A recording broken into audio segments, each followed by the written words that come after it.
आज की चर्चा में स्वागत है। आज हम एक ऐसे विषय की गहराइयों में उतर रहे हैं जो सिर्फ एक चिकित्सा पद्धति नहीं है, बल्कि सही मायनों में कहें तो एक पूरा जीवन दर्शन है, एक प्राचीन ज्ञान जिसकी कहानी दिव्यता से शुरू होती है। हम बात कर रहे हैं आयुर्वेद की। हमारे पास आयुर्वेद दिव्य उत्पत्ति और जीवन दर्शन करके एक स्रोत का अंश है। इसे इस दस्तावेज में आयुर्वेद का आदि ग्रंथ भी कहा गया है। तो आज हमारा मिशन है, मतलब कोशिश है कि इस स्रोत के जरिए आयुर्वेद की उस पूरी कहानी को समझें।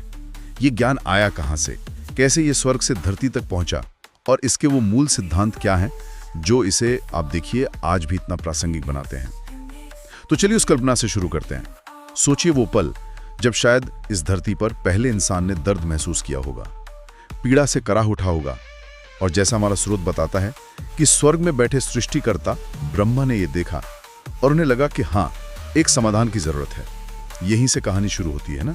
स्रोत में एक बहुत ही मुझे लगता है महत्वपूर्ण पंक्ति है, ब्रह्मा स्मृतम आयुर्वेदम प्रजापतये अब्रवीत। यहाँ ये स्मृतम शब्द यानी स्मरण किया, ये क्या दिखाता है? मतलब ये ज्ञान रचा गया या इसे बस याद किया गया? हाँ, ये स्मृतम शब्द ही आप कह सकते हैं इस पूरी कहानी की नींव है। इसका मतलब है स्मरण किया।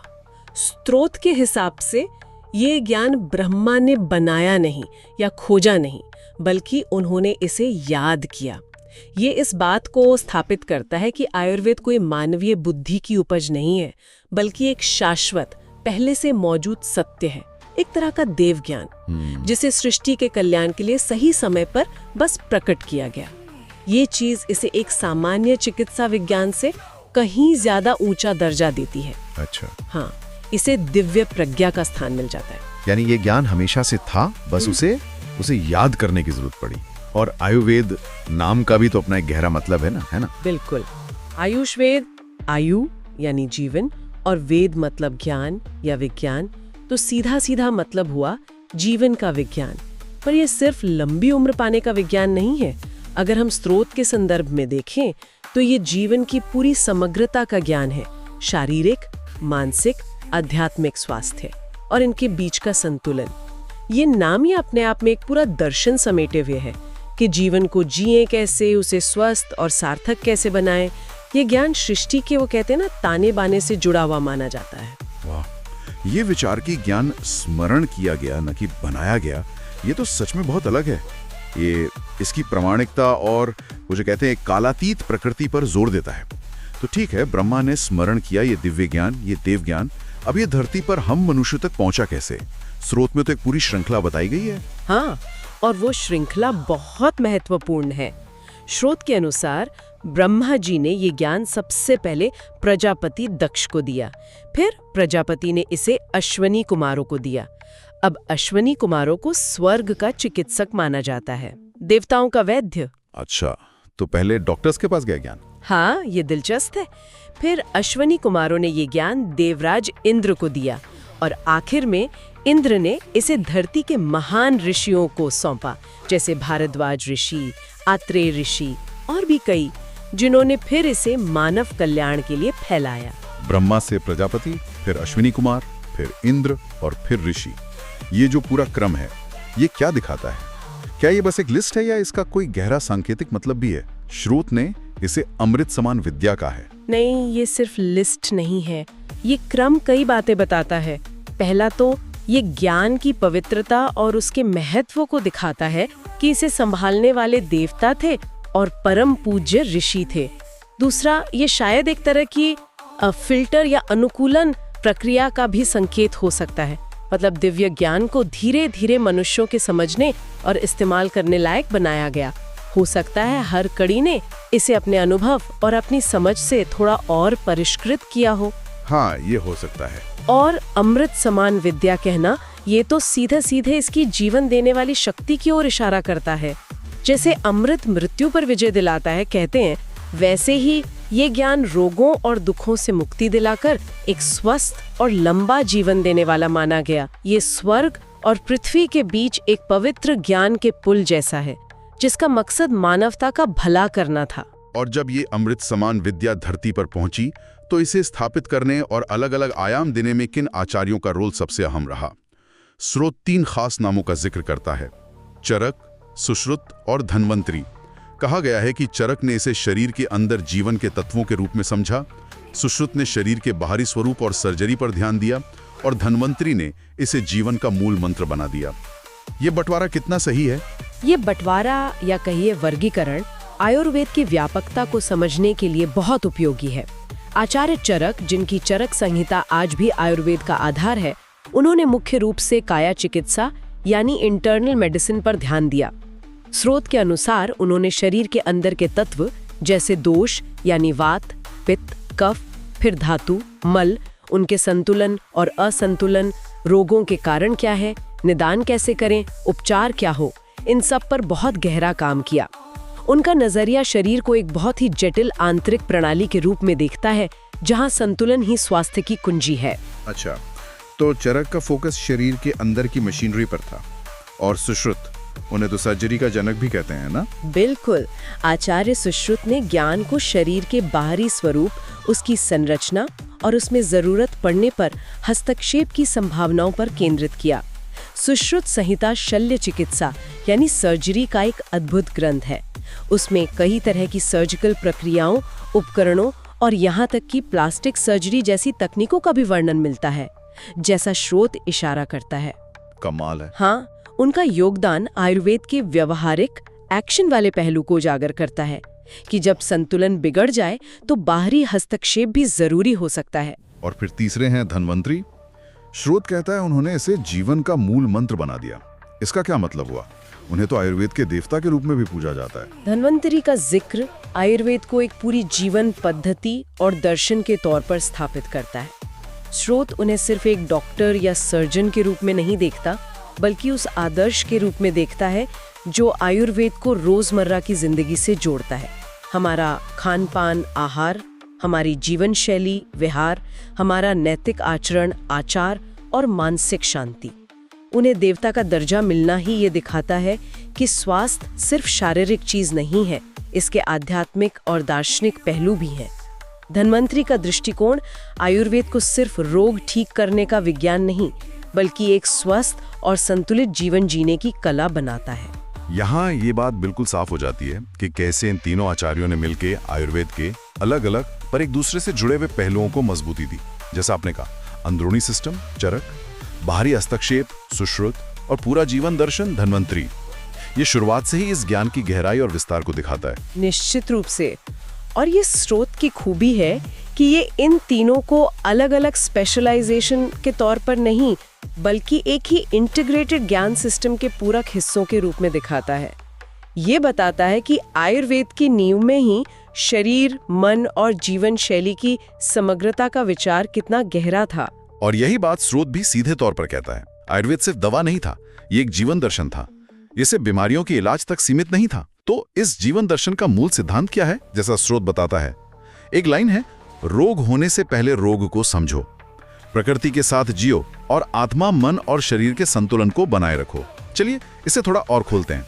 पहला हिस्सा, रोग होने से पहले रोग को समझो। हाँ, इस एक लाइन में ही आयुर्वेद का पूरा सार है। पहला सिद्धांत, रोग होने से पहले रोग को समझो। ये रोकथाम यानी प्रिवेंशन पर आधारित नजरिया है। ये आज की मॉडर्न मेडिसिन के रिएक्टिव तरीके से बिल्कुल अलग है, जहां अक्सर इलाज बीमारी होने के बाद शुरू होता है। आयुर्वेद का पहला लक्ष्य है सेहत को बनाए रखना, बीमारी को पनपने ही न देना।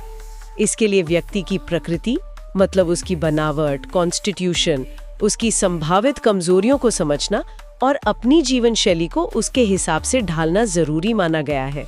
हाँ, मतलब प्रोएक्टिव हेल्थ केयर, ये तो बहुत आगे की सोच है। और दूसरा सिद्धांत, प्रकृति के साथ जियो, इसका क्या मतलब है? इसका बहुत गहरा मतलब है। आयुर्वेद मानता है कि हम इंसान प्रकृति का ही एक हिस्सा है, अलग नहीं है। जैसे ब्रह्मांड का एक छोटा रूप, माइक्रोकॉस्म, हमारा शरीर उन्हीं 5 महाभूतों पृथ्वी, जल, अग्नि, वायु, आकाश से बना है, जिनसे ये पूरी प्रकृति बनी है। इसलिए सेहत तभी अच्छी रह सकती है जब हम प्रकृति की लय, उसके चक्रों, जैसे मौसम का बदलना, दिन रात का चक्र के साथ तालमेल बनाकर रहें। स्रोत का इशारा है कि हमारा खान पान, हमारी दिनचर्या, हमारी ऋतुचर्या यानी मौसम के हिसाब से रूटीन, ये सब प्रकृति के अनुकूल होने चाहिए। प्रकृति से कटकर जीना ही बीमारियों का एक बड़ा कारण माना गया है। ये प्रकृति से जुड़ाव ये बहुत जरूरी लगता है आजकल के दुनिया में। और तीसरा सिद्धांत, आत्मा, मन और शरीर के संतुलन को बनाए रखो, ये तो और भी गहरा है। ये आयुर्वेद का सबसे होलिस्टिक और शायद सबसे महत्वपूर्ण सिद्धांत है। ये मानता है कि स्वास्थ्य का मतलब सिर्फ शरीर का ठीक होना नहीं है। असली स्वास्थ्य तब है जब आत्मा, मन और शरीर तीनों स्तरों पर संतुलन हो, हार्मनी हो। ये तीनों एक दूसरे से बहुत गहराई से जुड़े हैं और एक दूसरे पर असर डालते हैं। हाँ, ये तो महसूस भी होता है। बिल्कुल। मानसिक तनाव शरीर में रोग पैदा कर सकता है और शारीरिक तकलीफ मन को उदास कर सकती है। इसीलिए आयुर्वेद में सिर्फ शारीरिक इलाज ही नहीं बल्कि मानसिक शांति के लिए ध्यान, योग, सात्विक भोजन और पॉजिटिव सोच का भी उतना ही महत्व है। ये एक पूरी तरह से होलिस्टिक अप्रोच है जो इंसान को उसकी संपूर्णता में देखती है। स्रोत में ये भी लिखा है कि ज्ञान वनस्पतियों में था और शांति प्रकृति की गोद में, और वैद्य जड़ी बूटियों का इस्तेमाल करते थे। ये तो सीधे सीधे प्रकृति के साथ जीने वाले सिद्धांत से जुड़ता है ना? बिल्कुल, ये उसी दर्शन का प्रैक्टिकल रूप है। ज्ञान वनस्पतियों में था, ये इस विश्वास को दिखाता है कि प्रकृति ने खुद ही हमें स्वस्थ रखने और रोगों को दूर करने के साधन दिए हैं, खासकर पेड़ पौधों और जड़ी बूटियों के रूप में। आयुर्वेद का जो पूरा औषधि विज्ञान है वो इसी प्राकृतिक खजाने पर आधारित है। वैद्यों का काम इन वनस्पतियों के गुणों को पहचानना और उनका सही इस्तेमाल करना था। इसी तरह शांति प्रकृति की गोद में ये विचार मानसिक और आत्मिक सेहत के लिए प्रकृति के पास रहने, उसकी शांत और संतुलित ऊर्जा के महत्व को बताता है। हाँ, आज भी हम महसूस करते हैं कि कहीं पार्क में या पहाड़ों पर जाने से तनाव कम होता है, मन शांत होता है। बिल्कुल, ये उसी प्राचीन ज्ञान की पुष्टि है। समय के साथ तो बहुत कुछ बदलता है, साम्राज्य बनते हैं, बिगड़ते हैं, समाज बदलते हैं, लेकिन स्रोत एक दावा करता है जो बड़ा दिलचस्प है। युग बदले, राज्य बदले, लेकिन आयुर्वेद का मूल कभी नहीं बदला। ये कैसे मुमकिन हुआ? हजारों सालों तक एक ज्ञान का जो कोर एसेंस है वो कैसे बिना बदले रह सकता है? ये एक बहुत अच्छा सवाल है और इसका जवाब शायद आयुर्वेद के जो मूल सिद्धांत हैं उनकी प्रकृति में ही छिपा है। जैसा हमने अभी बात की, ये सिद्धांत मानव शरीर, मन और प्रकृति के उन बुनियादी नियमों पर टिके हैं जो बदलते नहीं हैं, जो शाश्वत हैं। वात, पित्त, कफ की अवधारणा हो या पंच महाभूतों का सिद्धांत या प्रकृति के साथ तालमेल की जरूरत या फिर मन, शरीर, आत्मा का संबंध, ये चीजें युगों और संस्कृतियों के बदलने से नहीं बदलती। ये मानव अस्तित्व के, आप कह सकती हैं, यूनिवर्सल सच हैं। अच्छा, तो मतलब बाहरी रूपरेखा, इस्तेमाल के तरीके या कुछ खास दवाइयाँ शायद बदली होंगी, लेकिन जो कोर आइडिया है वो वही रहा। हाँ, संभवतः यही हुआ होगा। समय और जगह के हिसाब से अनुकूलन जरूर हुआ होगा, नए अनुभव जुड़े होंगे, लेकिन जो मूल तत्व है सेहत का, वो होलिस्टिक नजरिया, रोकथाम पर जोर, प्रकृति और इंसान का अभिन्न रिश्ता, अंदरूनी संतुलन की खोज, वो स्थिर रहा। ये कुछ वैसा ही है जैसे गणित के मूल सिद्धांत नहीं बदलते, भले ही उनको इस्तेमाल करने और गणना करने के तरीके विकसित होते रहें। और ये बात फिर से उस शुरुआती विचार से जुड़ती है कि ये ज्ञान स्मृतम है, यानी शाश्वत सत्यों पर आधारित है, जिसे सिर्फ याद किया गया था, और जो सत्य हमेशा रहता है वो बदलता नहीं। और इसीलिए शायद स्रोत कहता है कि आज भी जब हम आयुर्वेद का नाम सुनते हैं तो एक इतिहास याद आता है, वो इतिहास जहां ब्रह्मा ने खुद मानव को जीवन बचाने का ज्ञान दिया था। ये जो कनेक्शन है, ये इसकी निरंतरता की चाबी है। हाँ, स्रोत के अनुसार ये कनेक्शन बहुत महत्वपूर्ण है। ये जो दिव्य उत्पत्ति का विचार है, ये आयुर्वेद को एक खास अधिकार और सम्मान देता है। ये इसे महज एक चिकित्सा पद्धति से उठाकर एक पवित्र विरासत बना देता है। और जब कोई चीज विरासत बन जाती है तो उसे सहेजने और पीढ़ी दर पीढ़ी आगे बढ़ाने की कोशिश अपने आप होती है। स्रोत का ये कहना कि ये ज्ञान ब्रह्मा की स्मृति से जन्मा हुआ और मानवता के हृदय में बस गया, ये इसी गहरे सांस्कृतिक और भावनात्मक जुड़ाव को दिखाता है।